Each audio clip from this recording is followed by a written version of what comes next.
So welcome again, everyone. As I introduced Bridget, we can start now the session.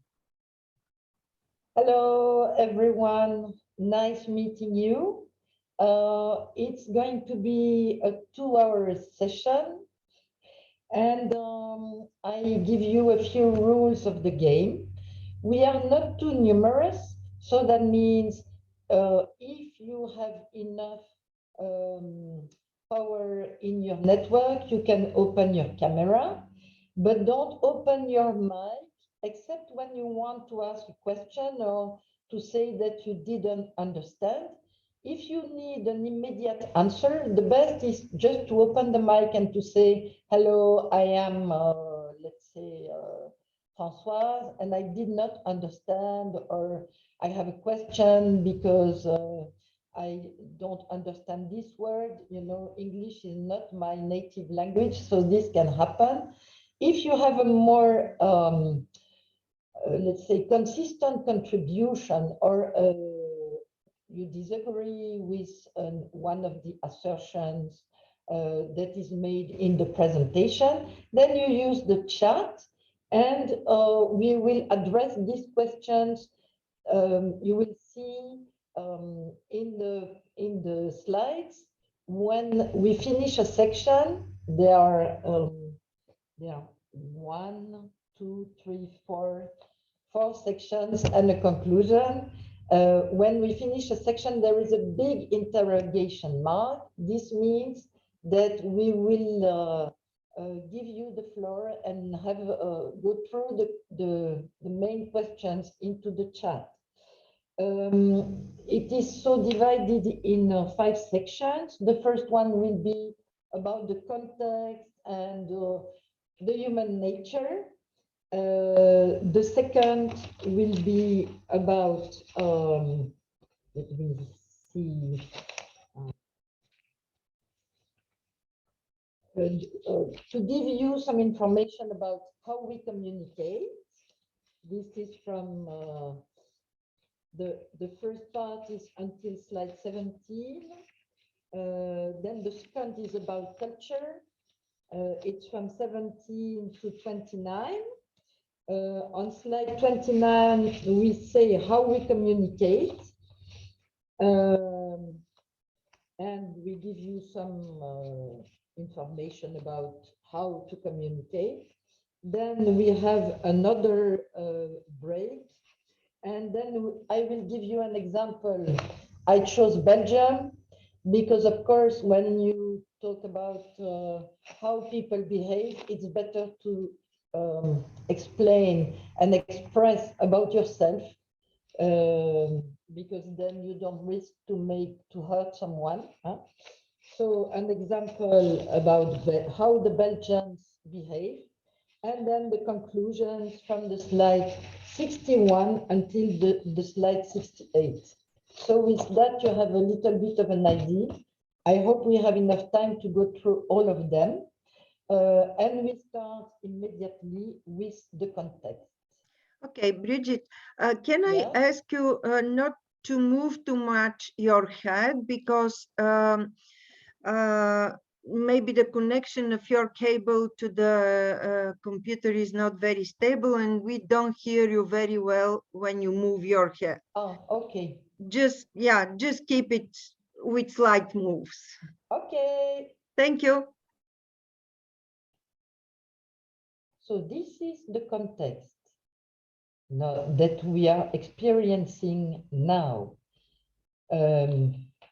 If we look at the 21st century and compare to the 20th century, you can see that more people move.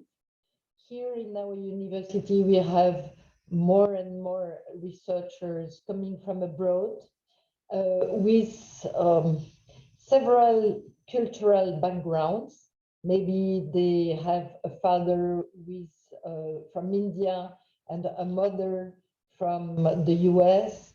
They speak both languages. They have spent some time in Germany, and now they come to Belgium. this means also more exchanges between people. And with the context of the pandemic, the COVID, we have now many more virtual exchanges. So this means more room for potential misunderstandings. And so, as I told you, I am not so skilled with online training. So if there is a problem, don't hesitate to let me know. And Svetlana, who is the technical assistant and moderator, will also let me know if there is a problem and try to solve it, okay? More exposure to other cultures means also for you a positive thing. It means that you will have more tools to understand other people. The more you meet other people, the more you learn about their way to communicate. This is the current labor market, and you can see in the two columns, you have 2015, and you see what are the top skills at that time. It is, in fact, a survey from the World Economic Forum. In 2020, you can see there were several little moves, and the 21st century skills are on the right hand of your screen. You see that we need a lot of personal skills, not only the things we learned by going to the university or to school.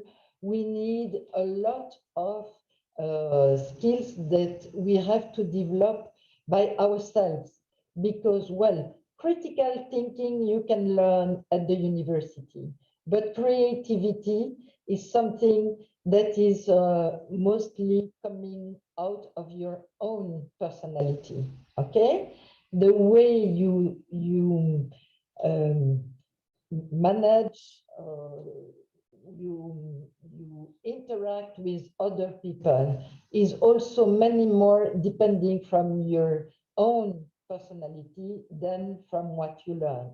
So you see, you have, it's very important to know yourself, to know the way you express yourself, the way you work, if you are introvert or extrovert, and because by knowing your own skills and your own capacities, you will be able to understand better the others. Here you have a slide. Maybe you recognize the people on the slide. It's rather old. I did that because I am sure that now I'm not offending anyone. It dates from 2009. And you can see on the slide the president of the US at that time, President Obama, and he is meeting his counterpart from Japan. And you see this picture made a lot of a buzz. It created a big buzz because he was using two types of greetings at the same time. He was bowing in front of the emperor, which is the normal way to behave when you meet someone you respect in Japan. But in the US, you never do that. You shake hands because you are among equals. So in the US, the people were very shocked. And in Japan, the people were shocked the other way around. They were shocked because in Japan, you are not supposed to shake hands. So you see, he wanted to be extra polite, and he made people mad both in his country and in the country he was visiting. So it's important to know how to behave. It's not always so easy, as you can see, but it is important. Here you see a team of my university. You see they are working on the brain, the consciousness of the brain, and you see they are a team but with many differences. You have boys, you have girls, you have people from various ethnic origins, and you have old and young people. You see those two, they are students. Those, they are PhDs. They are starting their careers as scientific. You see, there are many of them, and they are not all of them are from Belgium. Those are the postdocs. They already have secured a more stable position. And those are the professors. Some of them are visitors. Not all of them work in ULIER. And you have 5 people of the team. They are not there. They are abroad. They are also going away for their research. So you see from the various circles, and these circles are according to their age, you could make other difference. You could decide to sort from one side the male researchers and the females. You could say, well, we have the Belgians and we have the foreigners. You have many factors you have to take in account to make sure you communicate efficiently. This is a study that I did together with Svetlana. It was a survey in the framework of a project we were working together. It dates from 2013, so it's rather old, but I don't think the answers would have changed dramatically. You can see that about 200 mobile researchers answered, and this is what they missed when integrating in another country. You see, they need, of course, some support for administration, and it's normal, they don't know the rules, but they also had trouble because they don't know the language, which is part of the culture. And the third is on the topic is that they need more social interaction. Why do they need more social interaction? Because culture is something you don't learn in a dictionary, neither in a book. It's something you learn by experience. Here you see what they appreciated from their new research environment. On the top, you have the social activities, which is not related to the work, but well, sometimes you can just go together to the coffee machine and have a chat for 10 minutes, and maybe you can ask some silly questions that you wouldn't dare to ask elsewhere. They like when there is an openness of a real team spirit in the research group. And they like when there are multinational teams, again, because you can ask those silly questions. This is, I am going, because I think we have time. It's only 15 minutes, so I am going to try to run this video. It's only 3 minutes and it's in perfect English. Let me see if it works. Apparently it works. Hey.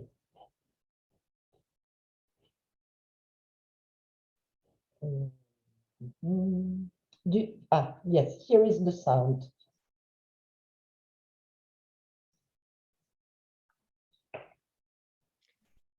Actually, Bridget, we don't hear you when you start sharing video or YouTube. Wait, you don't hear the comments?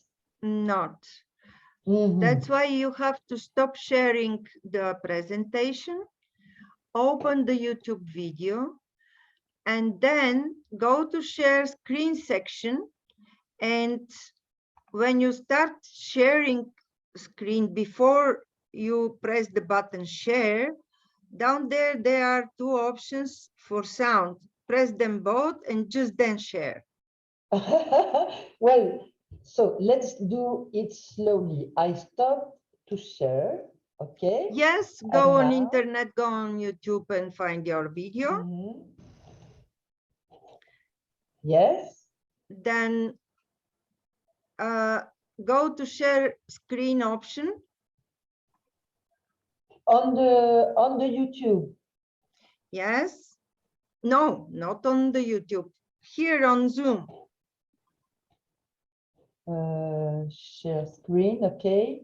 And I see it here. down there you see share sound and optimize for video clip.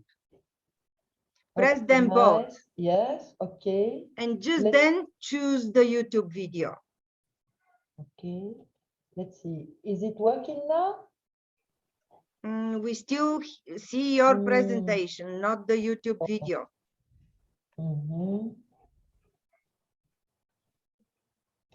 Let me try to copy paste the address. If you'd like, just send me the link of the YouTube video and I will share it. Okay. In the chat, huh?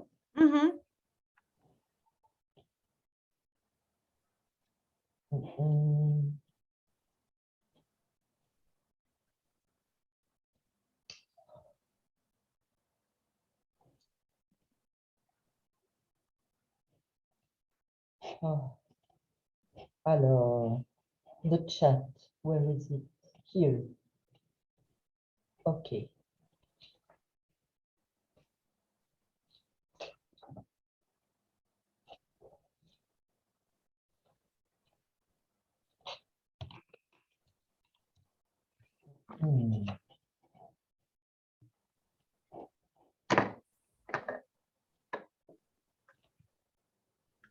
Copier. I still don't see it. Wait. Allez.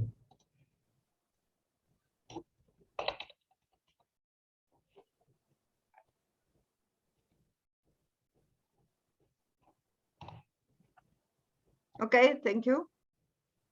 Thank you, Svetlana.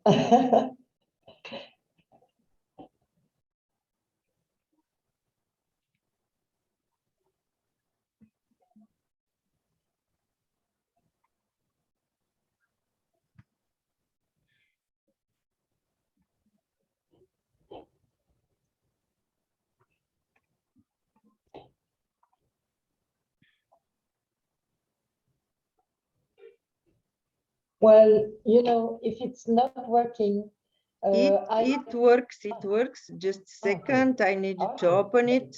Yes, of course. And my internet is not very strong. Now you see my screen and you have to also hear the...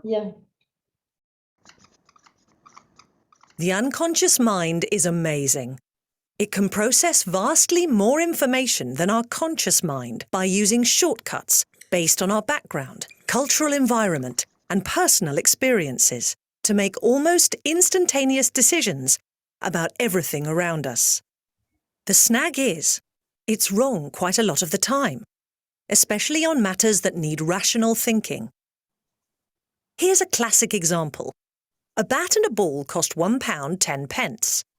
If the bat costs £1 more than the ball, how much does the ball cost? Most people, including over 50% of students at some of the world's leading universities, get the answer wrong and say 10p. The answer is actually 5p. Many of us choose 10p without thinking. This is because our unconscious mind uses instinct, not analysis. So our unconscious is fallible. It's also biased. It makes snap judgments of people we meet, categorizing them according to gender, social and other characteristics. In milliseconds, we judge whether somebody is like us and belongs to our in-group. These are the people we favour. So men might favour men, while women might favour women. However, we can belong to different in-groups, and we like to be part of an in-group that's powerful, which could mean a woman favouring a man over a woman. That's unconscious bias. All of us have it, and it colours our decisions without our realising. For example, research reveals that if I were a man, you would be more likely to be nodding in agreement right now because people pay more attention to a male voice. The Royal Society fosters excellence in science, but this can only be achieved if we select from the widest range of talent. And that's not possible if unconscious bias is narrowing down the field for non-scientific reasons. To lessen the impact of unconscious bias, which is easier for us to notice in others, we are raising the awareness of unconscious bias to members of our selection and appointment panels. We're encouraging panel members to deliberately slow down decision-making, reconsider reasons for decisions, question cultural stereotypes, and monitor each other for unconscious bias. We can't cure unconscious bias, but with self-awareness, we can address it.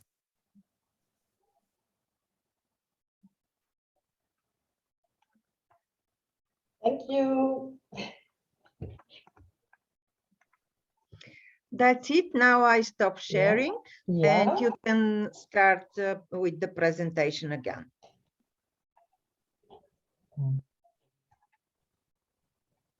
Here.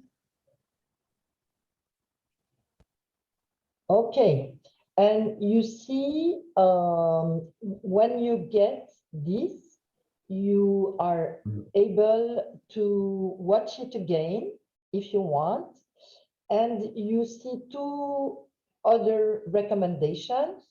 The first one is the fact to take this test from the Harvard University. You know, they developed several tests where they measure your bias by the quickness to which you can answer some questions.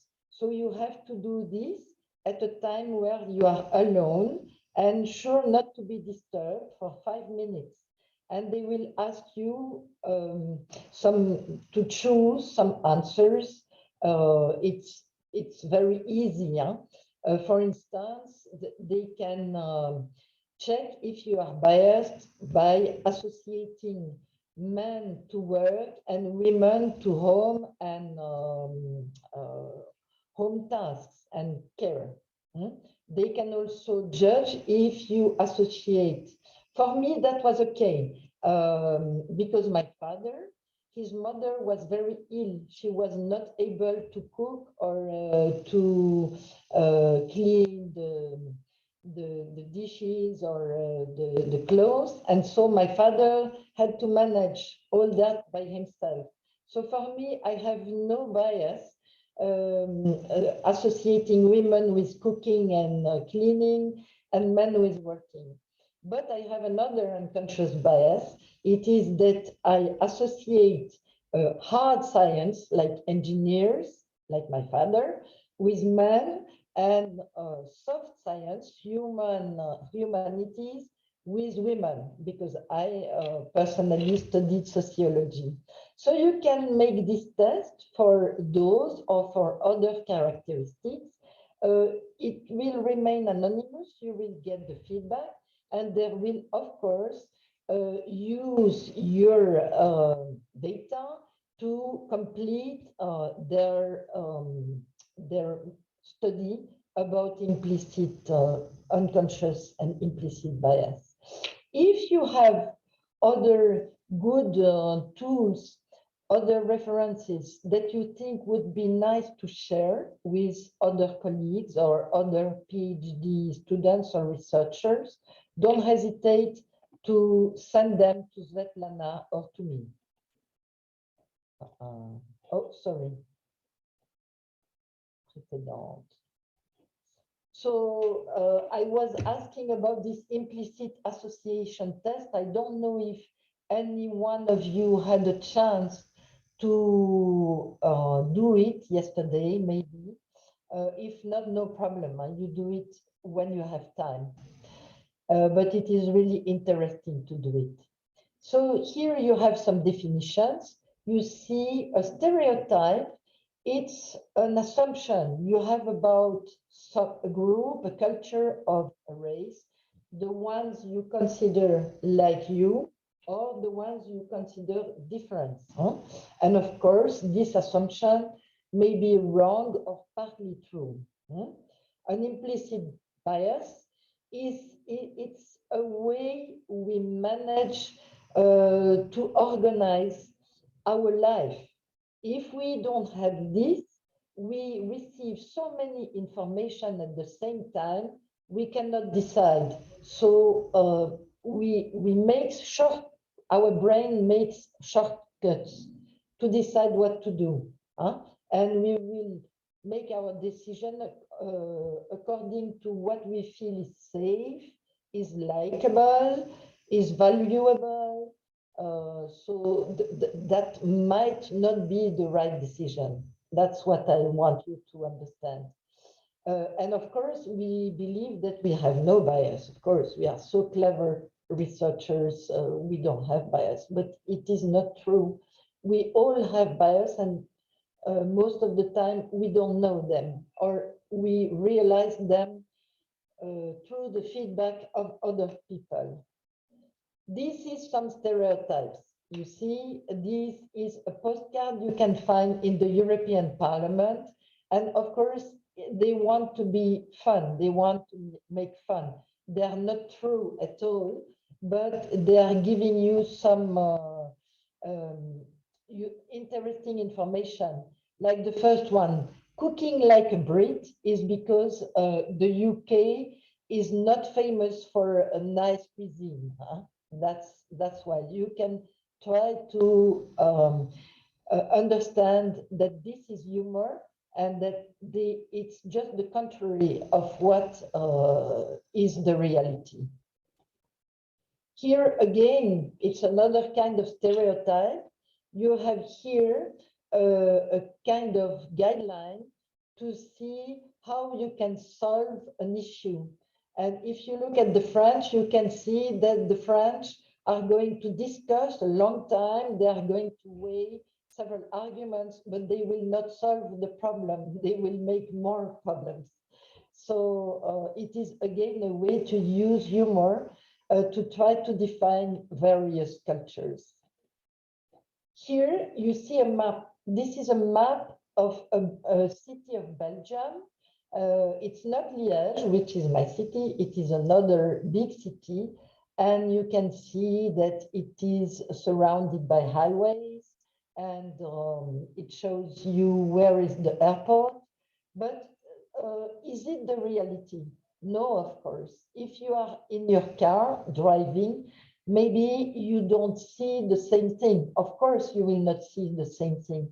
This is a stereotype, but it is very useful because it gives you only the information you need to find your way. It does not show you how the buildings look like. It does not show you the fields or the woods, but it gives you the information about the roads, and with that, you can find your way. It is the same for the stereotypes. It helps us to find our way into the social interaction and the social life. But stereotypes can sometimes lead to discrimination. Discrimination is making a decision according to prejudices, to your instinct, and not your reasoning and your analysis. Here you see the boss. He can choose several workers, and the one he chooses is a man, middle-aged man, not handicapped, white. So this is the way he also looks like.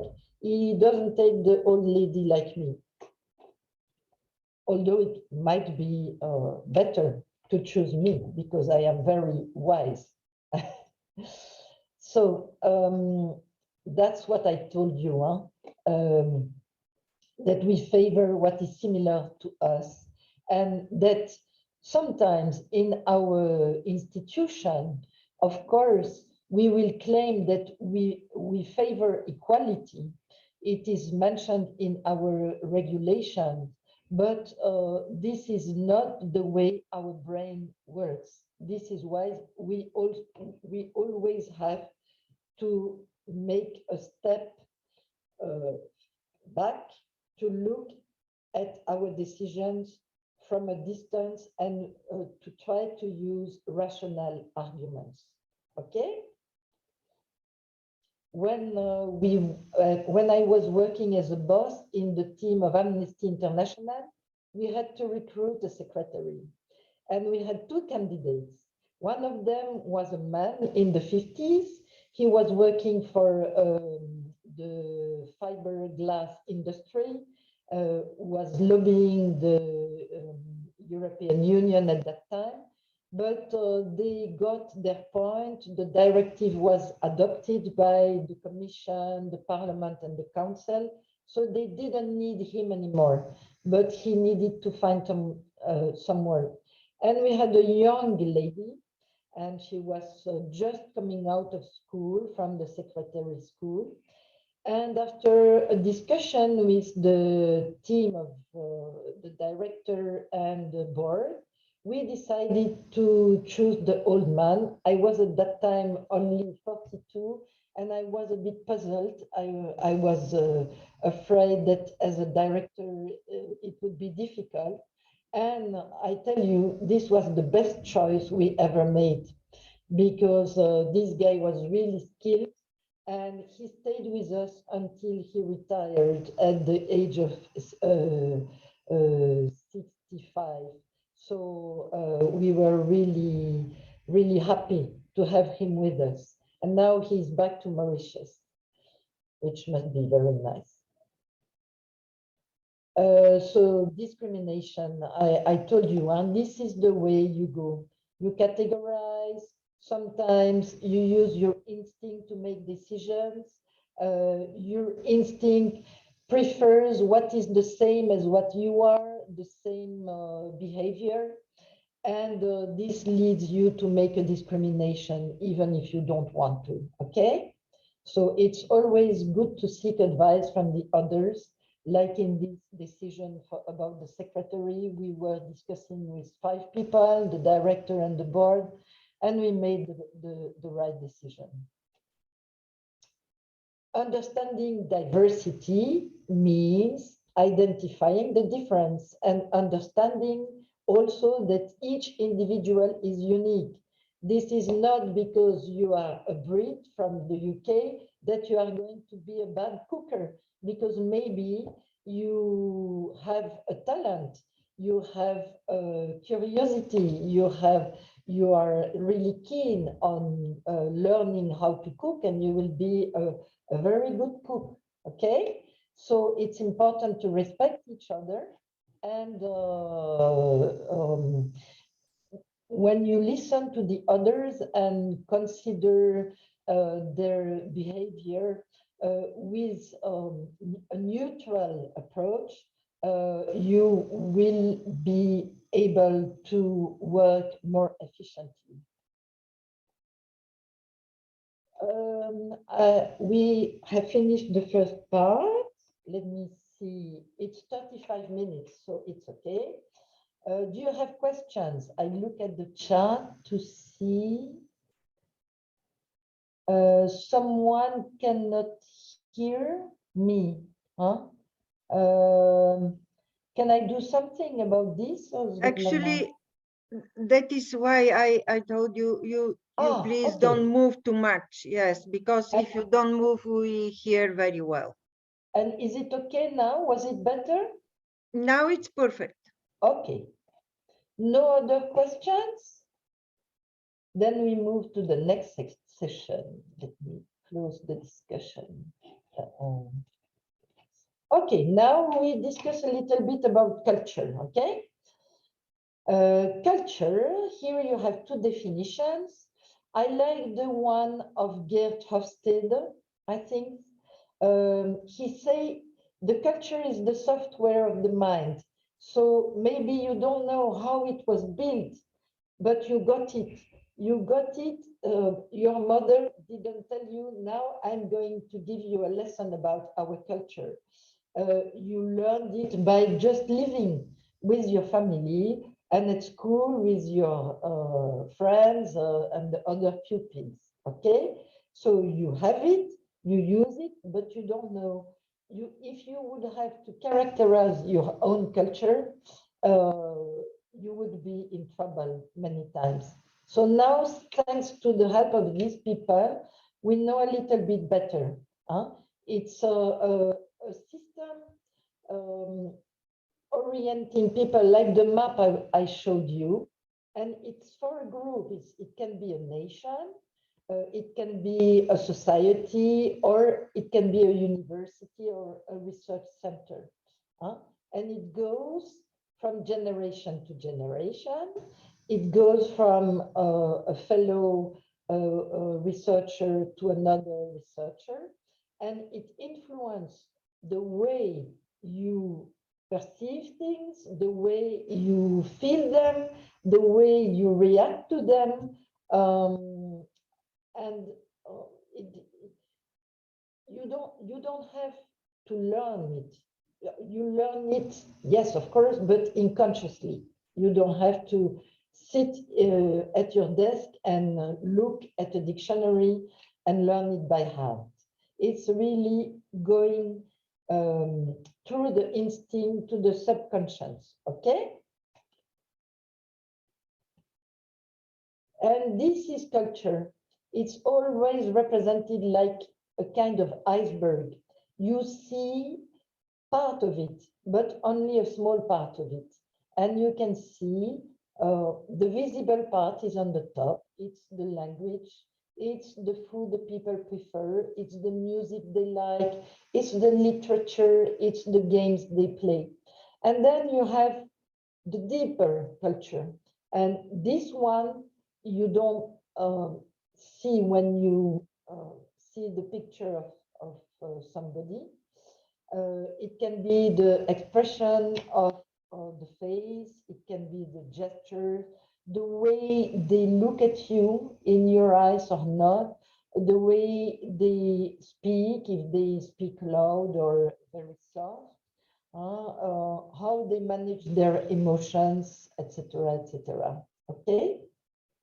This is the Iceberg model from Edward T. Hall, and it is used very, very often. And so this deep culture, you don't use your rationality to analyze it.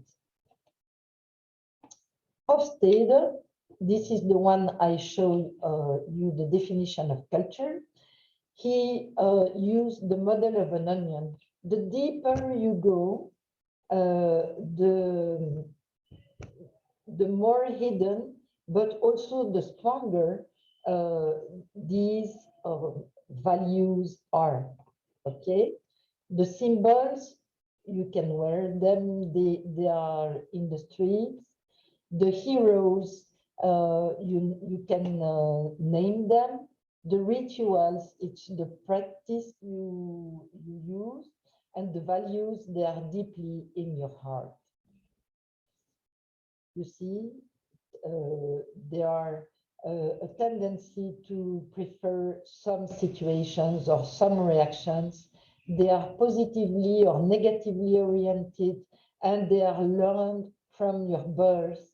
So they are deeply rooted into yourself. The rituals, this is something that happens very often, and of course it shapes our instinct and our unconscious mind. And the heroes, they can be fictional, they can be alive or dead, but they are very well known in the community, in the group. So I will now go quickly into 3 models to classify cultures. It's for you to see that little by little we try to make a dictionary of our unconscious mind, but it's not so easy. And those researchers, they studied various aspects, so you will have various ways to understand your own culture or the culture of the others. You see those two researchers, they studied these aspects, the relation to nature, the human activity. If you think, for instance, of the Indians of the Amazon compared to us, you can see that on those two, we have a very different way to behave.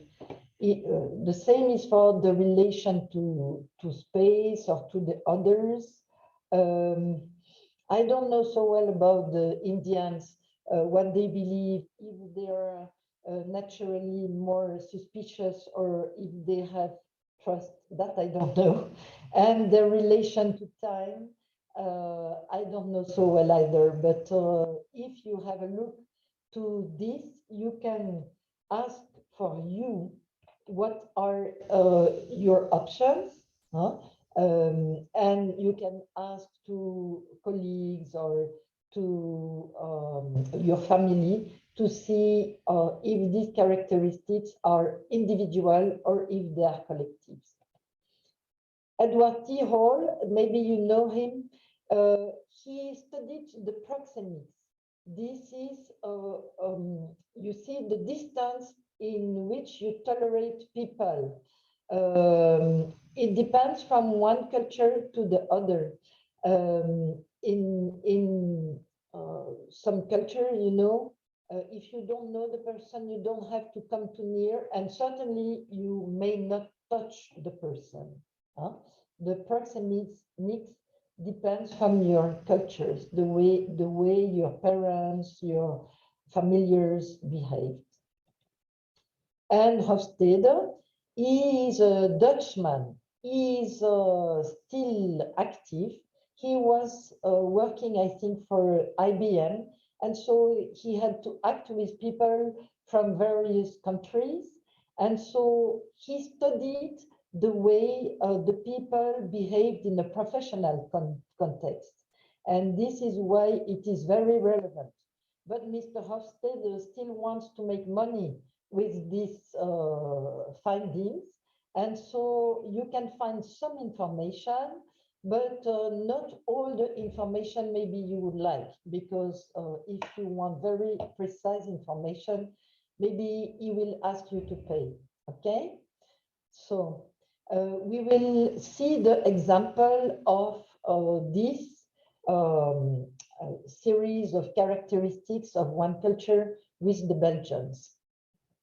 So what you can do, we could have done it in groups, in smaller groups, but as we are very far away from one another, it will be a bit difficult, but you can do it by yourself for your culture. You can use those various classifications and try to see what are your characteristics, okay? And this is a fourth way to classify, but this one is more, it's not a culture, it's for one individual. So you can see it's the onion, but in this time you don't have an onion, you have more a kind of thing you use to play darts. And it shows you what is deeply rooted into yourself that you cannot control. You have the dimensions you may not really have, you may not change. Huh? My age is 65 and it will remain 65, although I feel in my brain maybe I'm 20, let's say 30. Huh? And then you have the external dimensions, those, well, you have some control. And then, of course, the organizational dimensions, the ones you use in your work. Here you see the various layers of the onion. No?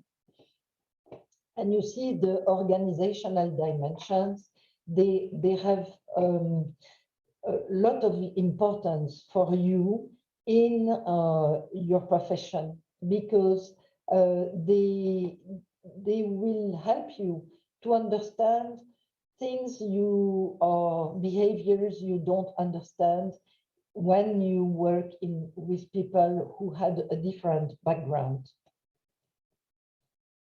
Do you have questions about culture classification? I don't see no. Are you okay? Are you still with me? Not too bored? We finished the second section and it's now, wait a minute. It's now 47 minutes. If you want, we can make a break of 10 minutes so that you can take a coffee, have a drink of water, and then we resume with giving you some tips about communication. Is that okay? Svetlana, is that okay with you? We bring a bit of a break now.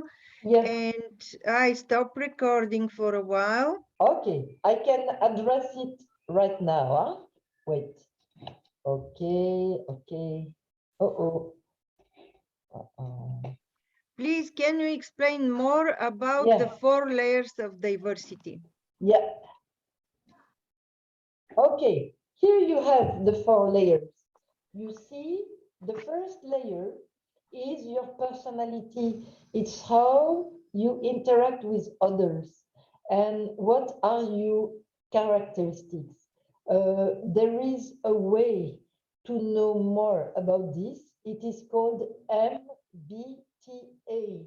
You have to answer questions, and it's not like in the IAT, the implicit association test. The MBTA is going to determine if you are introvert or extrovert, if you are more an active person or more a passive person. Like, you know, me, for instance, I don't like to write. I'm not a writer or an author. It's for me difficult, but I like to read the work of others, and then I am able to provide some feedback. I like to do this. So if I was an artist, I would be more of a critic, more of a passive, the one who receives the information and gives an opinion, a feedback about it, okay? You can be the one who is going to lead, take the initiative on the group, or you can be the one who is going to say, well, did you think about this? There is this problem, or we don't have this resource. All these aspects are very important. And if you have a team, it's good that you check that you have all these kinds of personalities, okay? So it's important to know your own personality, because it will tell you also about the others. Sometimes you will say, I don't understand why my fellow researchers did this. Why did he behave like this? If you think about the characteristics of the personality, maybe you will understand that the way he interprets the reality is different from you. The internal dimensions, they are based on aspects that an individual cannot choose. It's your age, as I told you, your gender, your sexual orientation. Well, maybe you can have some influence, but it is true that most of the times the people don't choose this. They are attracted more by women or by men, and this is not something they decide. It's just the way they are. Their physical ability, well, of course, if you have, like me, some arthros, you may not climb on the mountain, as fast as my son with 32. The ethnicity and the race are also characteristics that we didn't choose. And this, of course, influence if you feel a member of a group or if you feel that you are a stranger, okay? The external dimensions, it's something that you get through your life, through your experience. You had some education, or you work like an artist, you are still single, or you have kids. All these will make you belong to a group or to another, okay? And the organizational dimensions, they come from the rules, the culture of an organization. Here in the academic universities, we have a very strong culture. And this culture is influencing the way this institution is working. Many rules are implicit in the academic world, and this is not a good thing. It's not easy for the people who come from another culture to understand and to know how they should behave.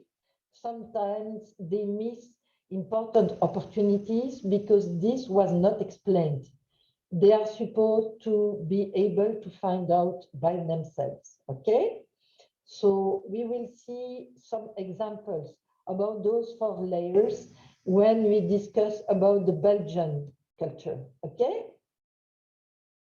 I hope this is a bit clearer now. Let me see in the chat. Okay, I think you understand a bit better now, and you will even understand better with the example. Now, it is, I am talking since 55 minutes. So we resume in, let's say, 6 minutes, okay? So that I can have just a sip of water. Okay, thank you very much, Bridget. Okay. We have a very little break just to have your coffee with you, and we will be back, as Bridget said, in 6 minutes. 6 minutes, okay? Bye. Now? Okay. Yes. Yes, perfectly. Now we are going to see how we communicate. Now that we know that we have an unconscious mind, that we have various ways to behave, that we have various characteristics and cultures, we are going to see how we can interact with other human beings. So you can see the same reality with a very different color according to the glasses you wear. And that's why it's sometimes difficult to understand the reactions of the others, because in fact, we don't see the reality the same way. Here you see those 2 people, they see the same figure, but they interpret it differently, because one says it's a 6 and the other one who is on the other side says it's a 9. So to understand each other, they have to put themselves in the place of the other. They have to figure out how the reality looks like when they change the side. Here is a study that I did with Svetlana in 2015. It was again in the same EU project, and we collected about 450 answers from Indian and Chinese researchers who were in Europe at that moment. And they came to this conclusion. after the survey, that the day-to-day communication with the people and the food-related issues were the biggest inconvenience for both nationality groups. I told you that is one anecdote of my young time. There was this young Indian researcher, and he told me, please, can you go to the supermarket with me to give me some advice about the food? And he took a package of spaghetti and he told me, I don't know how to cook these. And I was so amazed because for me, of course, you have to boil them in hot water for 5 minutes, but he did not know. He did not know pasta. So that was an eye opener for me about the fact that people coming from far away may need some explanation, explicit explanation. And you can see also that the organizational culture at work and the language was slightly more difficult for the Chinese than for the Indian researchers, because in India, English is a kind of common language. Here, when you get the PowerPoint of the presentation, you can have a look at what they found difficult, okay? And here you can see what they said could be changed to facilitate their integration into Europe. And you can see that the green part of the pie is very big for both of them. They need integration activities, they need openness, they need, and they expect mutual understanding and respect, okay? Not to communicate is certainly impossible, but miscommunicating is possible. You may misunderstand the expression or the way, the behavior of someone else. And this is maybe something you know already. This is a study about how we understand the information we receive when we interact with another person. And you can see that what is the most important is the body language. Would you believe that?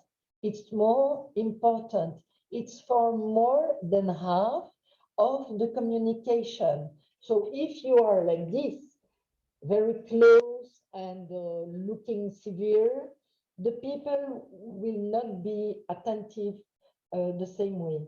The tonality is very important as well. Remember the lady in the little film we saw, the video from the Royal Society? She said, if I would be a male voice, you would listen to me more attentively.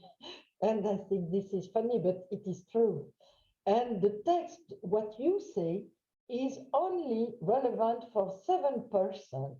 So that means the importance of the way you behave is very important. And, you know, the people always say, when you are answering the phone, smile.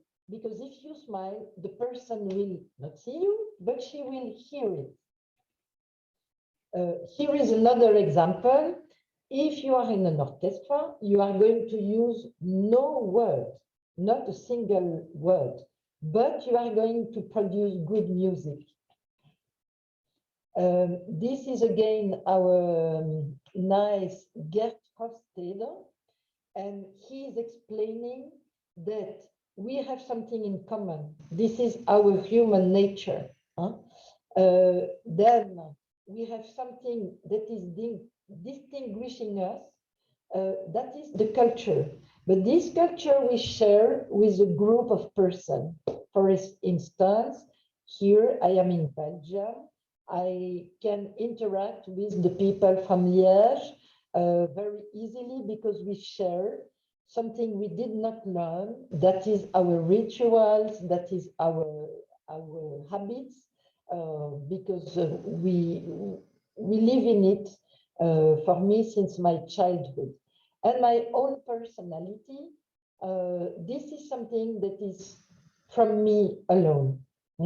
Okay, so don't forget that there are different levels when you communicate, and focus on the interaction, not on the culture. So if there is something you don't understand, be open, be calm, and ask questions. The communication behaviors differ from one culture to the other. And there are some standards in your own culture. There are some things you would never do, some things you would avoid. And this we did in the EURAXESS network. We gathered by country. So the Belgians discussed together, and this is very interesting. Belgium is a very interesting case study because we have two cultures in Belgium. We have the Flemish culture and the Walloon culture. So we could even have distinguished two subcultures, but we didn't. And so each little group, there were the Italians, there were the Danes, each little group had to describe to the others the things that they should do if they visited their countries. And you can see here, don't try to read the Israelis because it's really, really small, but the Denmark you can read and you can see what they think is important. You have, in Denmark, you have to spend time with your family. That means if you stay in the office until 8 p.m. in the evening, your boss will think you are not efficient because you have to spend too much time at work to do what you have to do. For a Dane, it is perfectly normal to leave the office at 6, even if you are the PI of a very important lab. This means you are able to perform what you have to do in an efficient way.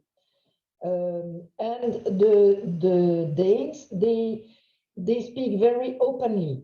If they don't like the way you are dressed, they will tell you, oh, I don't like what you are wearing, you see? But they are also seeking consensus. That means they are not going to make a decision before consulting all the people of the team to make sure everybody agrees, okay? And what they don't like you if you say, oh, you know, I am the author of 10 publications in Nature. Huh? They don't like people who tell a lot about themselves, okay? They don't like people who are superior. Huh? And they have a good relation with you, but they are not going to invite you to a dinner after in the beginning, only if after a while you become really good friends, okay? And you see again here, you see the same for Austria. You can have a look at it, and you can maybe make this exercise for your own culture. It is really fun. This is the characteristic of various cultures. The context communication, it's very important. I think it's not so easy to understand by the word. If you say, is my culture low context or high context? Well, if you look at the design, you can understand. The low context, that means I have to make my point and I will directly go to my point. The high context means I will first talk to the person about the weather, about the family, about her work, the way to come to the meeting, the reason why she's late, before going to what I want out of this meeting, okay? So in a high context communication, it's very important to establish a good relationship. This makes the people to trust each other and then to come to what they want. In a low context communication, you don't deal with that. You know you want to obtain something and you go to it, okay? This is very important. Here you can see how this Banducci Consulting is classing the various cultures. You can see the people who have a low context and the people who have a high context. I can tell you, I was in Switzerland and I was driving a bit too fast. And I tried to convince the policeman that I shouldn't pay a fee because I'm a stranger, I don't understand German, I was not going so fast, blah, blah, blah. And my friend who is Swiss, she told me, Brigitte, stop, you won't convince him, pay. Because otherwise you are going to be in trouble. They are going to seize your car and they will not give you back until you have paid. This is the rule, and you don't need to try to search the understanding from the person. You see, so the Swiss are very low context. Huh? And if you go to South America, well, and the same with the Africans, you have first to know a bit the person. You have to discuss before you come to your point. So this is some characteristic of the high versus low context culture. You see, the people feel responsible for their family. I have a friend who is married to a Vietnamese, and she says, "Oh, my husband, it is terrible. When his mother asks something, he stops everything and he does what she wants." And sometimes she, as a Belgian, she feels she is not important for him. But it is not the case. It is just the fact that for them, the family is really important. They value the concept of having a good public image. So they would not like to fall on the ground in front of the rest of the assembly, even if it's not their fault. They would not like this. And they think it's very important that the whole group is reacting when there is a problem. And the low context culture, they are more focused on the individual and on the autonomy of the individual. They won't feel bad if, for instance, they drop a glass of wine or something like that. They think everyone is responsible for oneself. And this is another characteristic, individualism versus collectivism. As I told you, for the Vietnamese, the collectivity is very important. They will do everything they can for their family. In a society like the Belgian society, it's more focused on the individual. Yes, you can get help, of course, if you ask, but the solidarity is less strong. Now some tips, okay? Are you still with me? Okay. Yep. So here you can communicate about your communication. That means you can explain about how you are. Like I told you, I'm not a native English speaker, so you have to bear with my French accent. And also you have to be a bit far away. Don't bring too much emotion into your speech, so that the other person is not too influenced by your emotions. This is a way to show emotional intelligence. You distinguish what you see and you hear, the facts, very important. If your boss tells you something wrong, you have to, don't answer immediately. Don't say, oh, this isn't fair. First, think about it, and tell the boss, oh, I think there is a misunderstanding. And then you explain how you interpret what you wanted to say, or how you understand what your boss said. And then you tell how you feel about it. You say, oh, I feel this is really unfair because, you know, yes, it's true that I am late in the morning, but you must notice that every day I'm staying until 8 p.m. So I think when you tell me that I am coming to work too late, this is very unfair because I work more than 8 hours per day, blah, blah, blah. But first, take a distance, stop, think about it, and then after you say, there is a misunderstanding, or I don't understand what you said. Can you tell me again, or can you provide some explanation? This is not too much emotional, and this will bring you some information that you need to react in an appropriate way. Some tips about communication. Make sure you use the right words. So that means, for instance, with the email, take your time. You write your email, okay. And then you wait a little bit. You read it again to make sure you use the right words. Use short sentences. Don't put many adverbs. Don't put many adjectives. Go to the point, and give the main information first, and then some details if you think it is useful, but not too many. Otherwise, the people will not listen to you. And the same when you speak. You have to be even shorter, not like me. By the way, what time is it? Oh.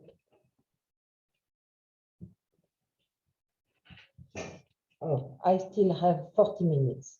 And give a specific attention to your body language, okay? Me, I don't use my body language because of the mic. This is the explanation of the culture shock. When you visit another country, in the beginning, you think everything is marvelous. You think it's wonderful. But then when you stay for a while, you don't understand how the people behave. And you begin to think, well, it's much better in my own country. And at a moment you feel really depressed or very irritated. You want to stop, you want to go back. And if you are lucky and you are skilled, you have exercised your emotional intelligence, you have experience from other cultures, or you have found a good friend who can explain you the difference, then you begin to accept the difference and to be able to live in another culture, okay? So be patient. This will not happen the first day. You need time to learn. You have to be curious and to discover and to ask questions, okay? You can try to find a hobby, something you like to do in the new place where you are. You can ask questions to your colleagues and neighbors. Don't be afraid to ask questions. And if they don't invite you, well, why don't you ask them to set up a meeting, even for 10 minutes? Or like the Indian researchers say, well, would you have time to go with me to the supermarket? Okay? And you can eat the food they eat to become more familiar, and cook meals from home, and maybe invite your neighbors. If you do the first step, it will be easier for them to invite you in return. I will not go through the top-point model because we don't have a lot of time, but it's another way to interpret the communication, and it gives you some other advice, okay? You will have a look at them when you get my presentation. Do you have questions about how to communicate with another culture? Maybe not. Anyway, we will have some time after the conclusion. Huh? This is Belgium. I took the case of Belgium because this is me. Huh? No, I'm not the whole of Belgium. And this presentation was made by one of my colleagues from another university, but also French speaker. Huh? And she called her presentation Understanding Belgians. This is some pictures, symbols of the Belgium. You see, we have the rain, a lot of rain. We like French fries in Belgium a lot, and we have a good beer. Okay, so the people go to this kind of little place and they buy the French fries and they eat them on the street. These are some of our heroes. You see, this is the Schtroumpf in French. This is Stromae. He is a famous singer from Belgium. I think his father was from Rwanda. This is Tintin and Milou. They are famous heroes from Belgium as well. And this is a painting. Those are three paintings from Magritte. This is a film from two famous filmmakers from Liège, my hometown. I think this guy is Zenogram. He was the inventor of the dynamo. And this one, I must confess, I don't know. I have to check this. I will check and I will let you know. So the proxemics, do you remember the proxemics? It was defined by Edward T. Hall, and he is defining the cultures according to who you accept in your near space or who you don't like to be too near. In Belgium, we need a lot of space, as you can see. We don't want to be too near from strangers, from salespeople, or from our colleagues to work. Our personal space between 60 centimeters and 1 meter is for our good friends and colleagues. If I need some help to manage my computer, my colleague will come next to me and I accept this. Okay, and the intimate space is only for the closest friends, the family members, or the partner. I don't like someone I don't know to grab me by the arm to ask me something. So our proxemics is more distance in Belgium, and so it's better if you want to greet someone, you say hello and you make a nice smile. You don't kiss. And you shake hands only if the person raise her arm. The perception of time, this is very, very important. I'm very bad at that. My personality is that I start moving to the place of the meeting at the time where I should be at the meeting. This is very, very wrong. Huh? For Belgians in general, the time is very valuable. And it's very important to be punctual because if you come too late, then the person is offended because you're wasting her time, especially if it's your boss. It's better not to be too early. No, don't come 20 minutes before. But if you are there 5 minutes before, it's fine. You wait 5 minutes and then you will be welcome. A Belgian has always structured the day. So that means they know what they will do, how they will use their time for every hour. So it's very important. And the deadlines, it's better to stick to deadlines. If you are unable, it's better to tell in advance because usually, well, if you don't respect the deadline, it's not very good. So if you have a good reason, as soon as you know, let the person, your interlocutor, know, okay?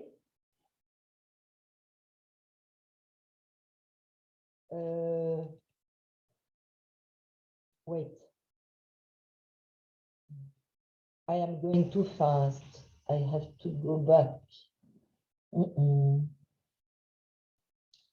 Okay. That was done. This is the way we communicate. So you can see we are a low context culture. That means if we have a meeting with our boss, it is for a specific purpose, and I don't have to ask her about her trip to Armenia. At least not at the beginning. First, I have to come to the point. And normally, the people is going to explain. The boss is going to say, I'm satisfied with what you did, or I'm not. He's not going to say, I am satisfied if he is not. He's going to tell you. And if he says yes, it means yes. It doesn't mean maybe. Okay? And the no, the same. No means no. And it's not because the boss does not like you. It's because it doesn't want. And if you don't understand, you say why. You have to ask the reason. Don't be too loud. Not like me, I talk too loud. This is a way to show respect to your colleagues. And the small talk that means, how are you? How was your way to work? Blah, blah, blah, is not necessary. You can come to it after you have dealt with the work, okay? Because some people like it, of course. I like it. Individualism, we are individualists in Belgium. That means we have our own identity. And when our boss says we have to do something, he is not going to tell us how. He is going to think that we are able to manage to achieve the objective. And if we have something we don't know, or if we need some explanation, we have to ask. If we don't ask, he is going to wait until the deadline and say, how? You did not do what you said what I asked you, why? So if you need an advice, ask. Ask to him or ask to a colleague. It can be good. You may express your own opinion, okay? It's even valued. If you say, well, you didn't invite someone from the quality assessment department to this meeting, to this audit, and I think it would be important to have this person because she has a lot of expertise, the boss is going to consider the way your suggestion, and he's going to tell you yes or no, okay? So the initiative is very important. And if you need help, you ask. You ask your boss or you ask your colleagues. So you see, we are direct. We focus on the task. We value the structures and the rules. In Liège, my country, sometimes, well, you can sometimes go around the rules, but well, then you have to talk, you have to have some discussion with the person and explain why. The reliability and avoidance of uncertainty. We don't like so much uncertainty. So that means if you decide on a project, you say, oh, wow, we are going to make a big information conference for the general public about the result of our research.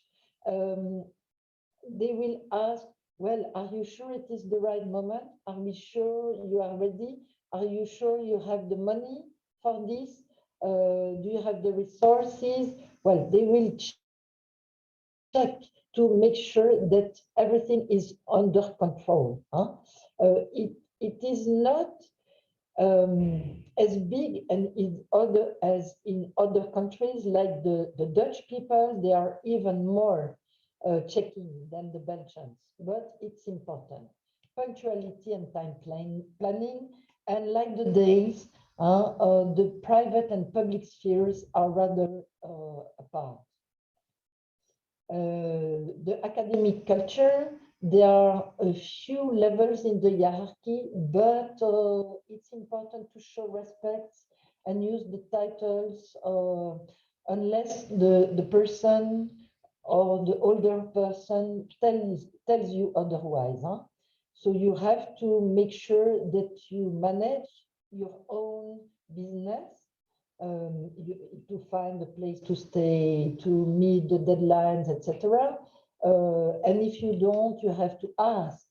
Huh? In general, the supervisor is going to help you. He is always an expert in the field. And in general, he will help you to develop your ideas, but not always. Sometimes they're so busy and they don't devote much time to you. It's very difficult to make an appointment. So you have to find the right way to make an appointment or to approach the person or to bring something, some results or some questions, okay? So we are at the end. I give you some link about the Ofsted insights from country to country. I hope it is still active. I didn't check. If it is not, it's no wonder, because of course it's useful and very precious information. So it might be that it's not available anymore.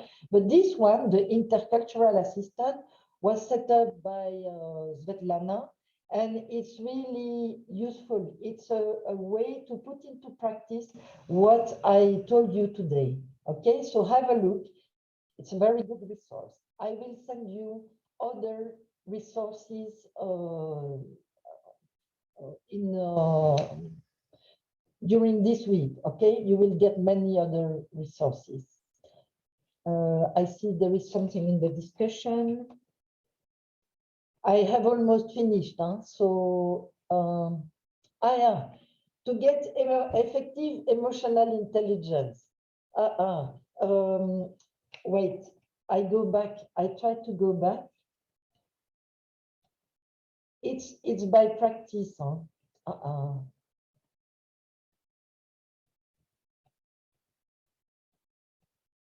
Let me go back to the advice. You see here. This is the Topoi model from Edwin Hoffman.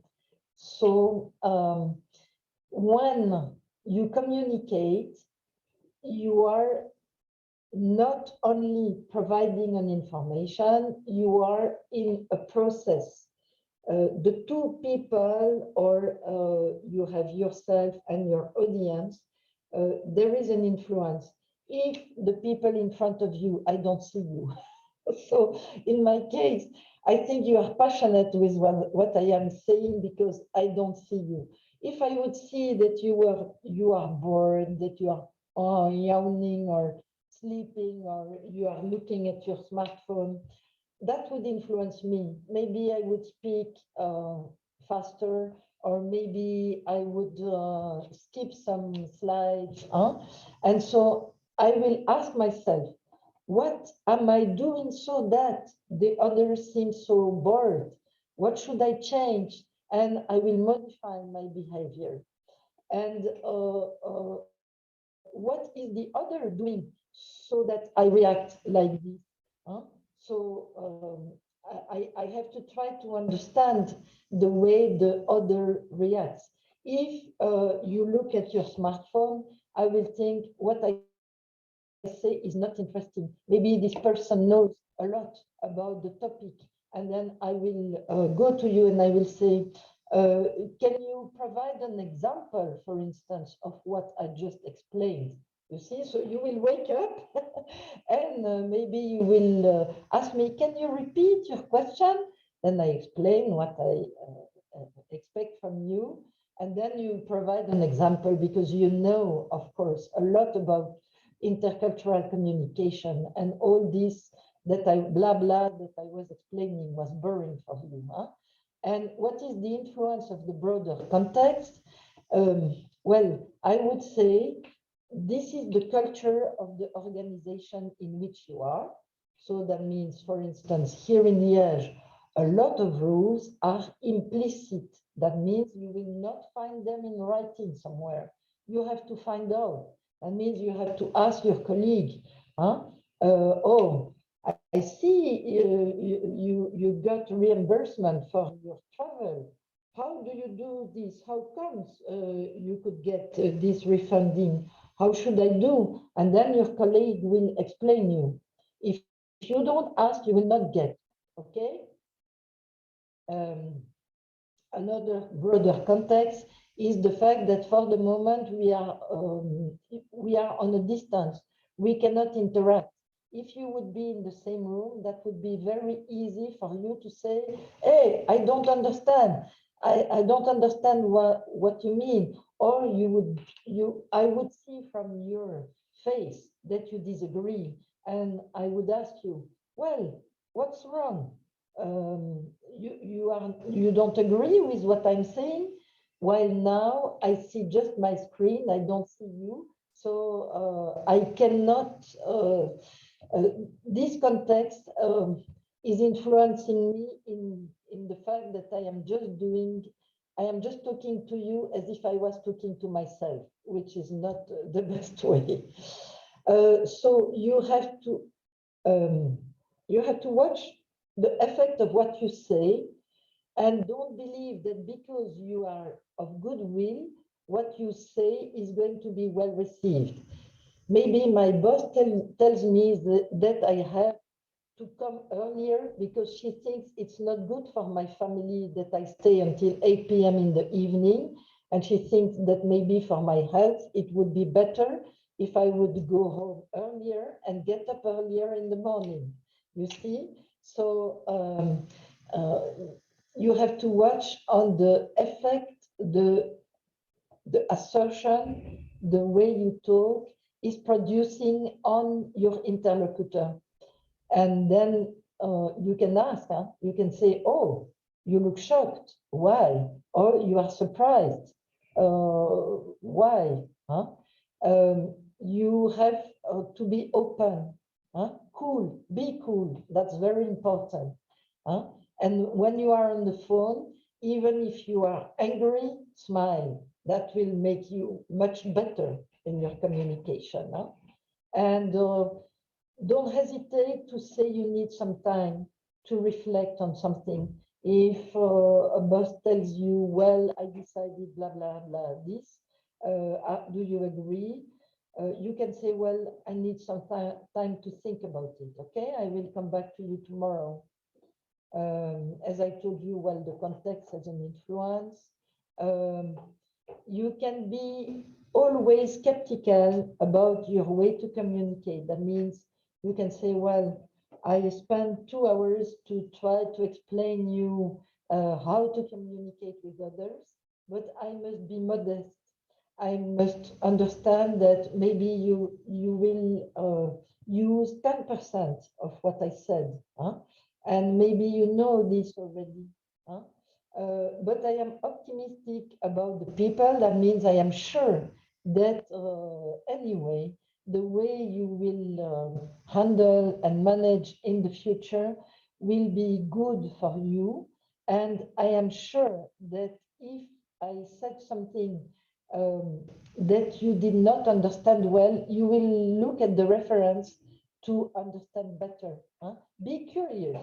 That is very important, to be curious, to be a good researcher.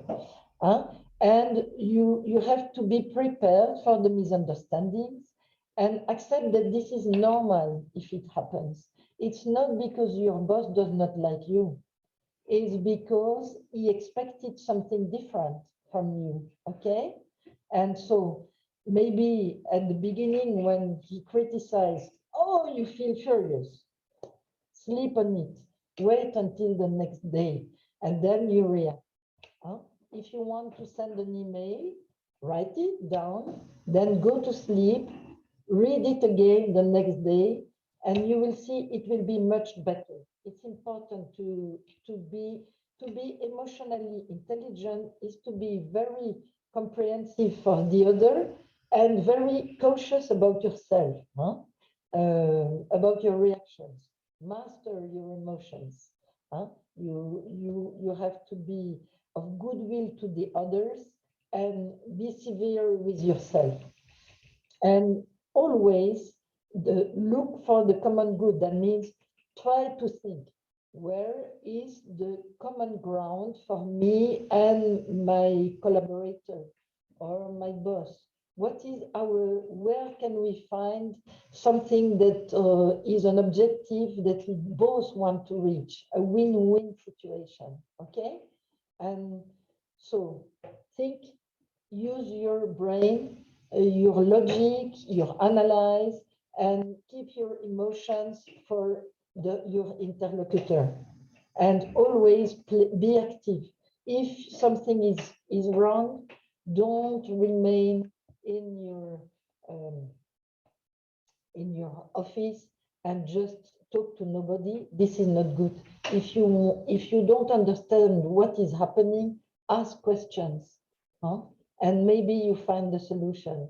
You ask yourself, who can help me in this circumstance? Who can I ask that is not going to criticize me, not going to report to my boss? Huh? Who can be my ally in this? It can be your doctor in some cases. It can be a colleague from another faculty who is not involved, but has some experience and can tell you how to behave with your boss, because he knows him better. Okay, so this is the way. When I think the best way to develop emotional intelligence is to manage a conflict so that it comes to an end where nobody loses. Okay, so learning how to negotiate, learning how to master your emotion is going to make you emotionally intelligent. I hope this answers a bit your question.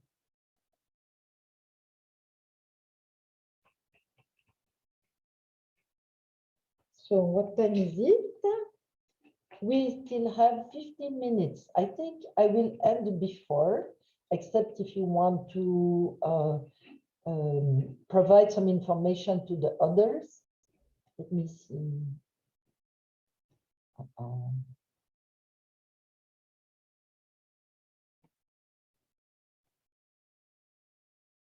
Bridget, there is a... Yeah, I see the question from... I can read it. How to colleague. adapt smoothly the cultural context that is very different from us. For instance, in my country, Mali, you cannot speak with an elder in looking to his or her eyes. Disrespect. But in some Western context, talking with someone with the eyes down is interpreted as dishonesty. This is challenge to deal with. And you know, me, I don't look, naturally, I don't look to people in the eyes. I come from a family where we avoid all conflicts. We never argue, shout in my family. So that means for me, communication and looking into the eyes is not normal. But I noticed that if I don't look to people into the eyes, what I say, they don't believe. This is funny. Huh? So if you notice that there is some either discomfort or you see the person is not convinced, she doesn't care about your opinion, it can be because of that. So there are two ways to address this. Either then you look at the person into the eyes, you didn't do it before, now you do it and you repeat your opinion, okay?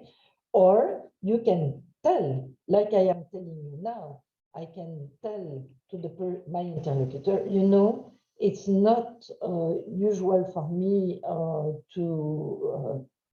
to look into the eyes of the person. For me, I don't want to be in a conflict, so I prefer not to.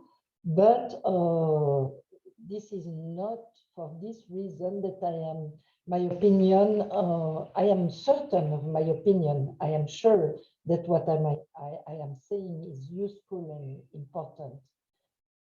So this is a challenge. You have two ways to address it. Either you notice that the person has a wrong reaction, you change your own behavior, or you tell the person why you behave like this. You see, in both ways you have to act. Either you change your own behavior and you adapt it to the person, or you tell the person why you behave like this. I hope this helps.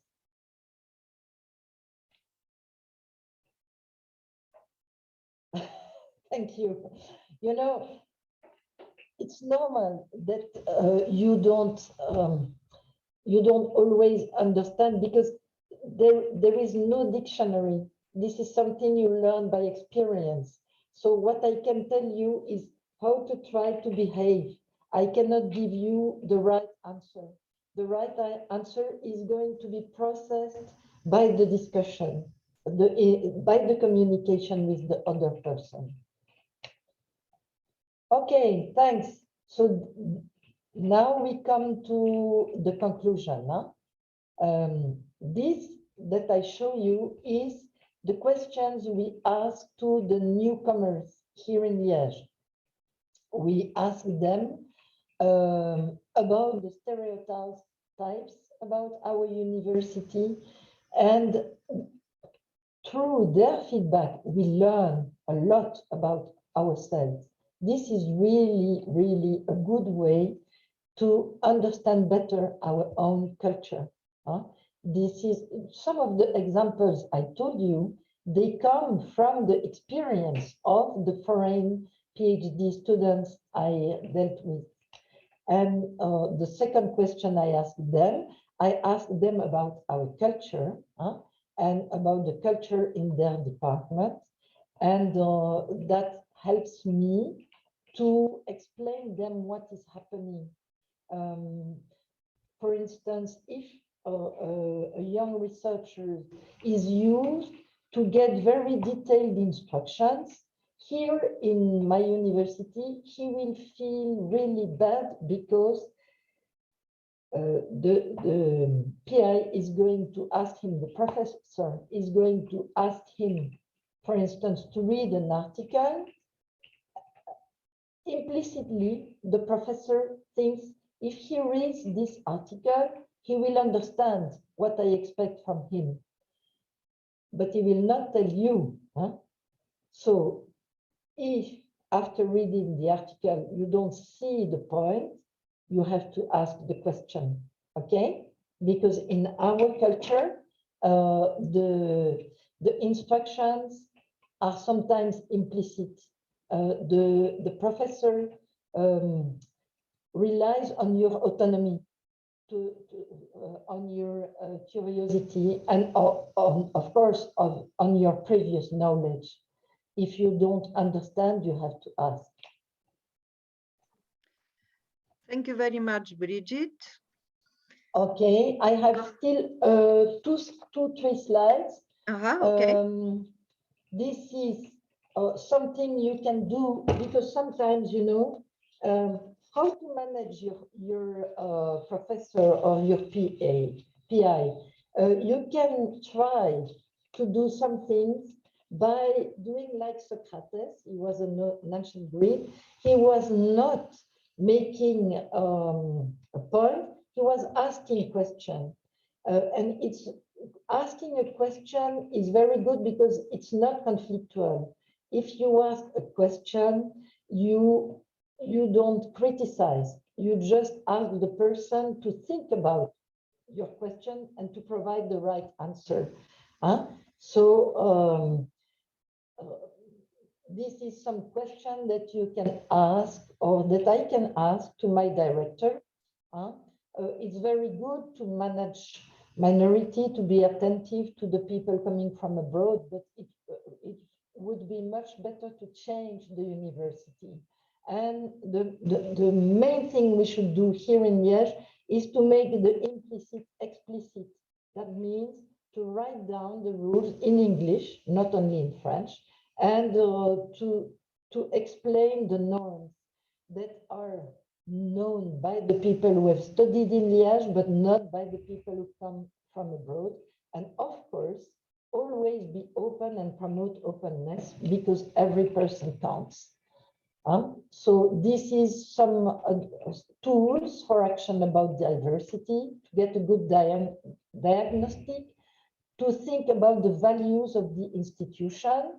And this doesn't mean to have a charter. This is not enough, a charter. You have to practice the values. So the values should not only be proclaimed by the institution, but they should be discussed by everyone in the institution and practice. And some examples of measures who can help people to find their role. For instance, the mentoring, give some role models to make sure you use blind CVs, or you have a watchdog in the juries. This can be very interesting. The well-being in the workplace is also very important. And let's look at the Danes and think that it's good. It's not good to work until 8 p.m. every night. And in Liège, the recruitment procedure should be reviewed and provided more information and transparency. These are the two resources I told you about. And this is my last word.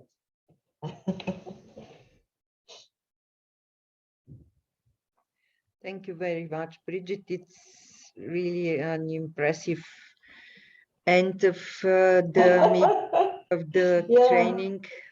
And it's not a European. Yes, it's a famous person, and his words always matter. So thank you very much once again. Soon the material and the video will be available to everyone, and we will be in touch for the next activities. Thank you once again very much, Bridget.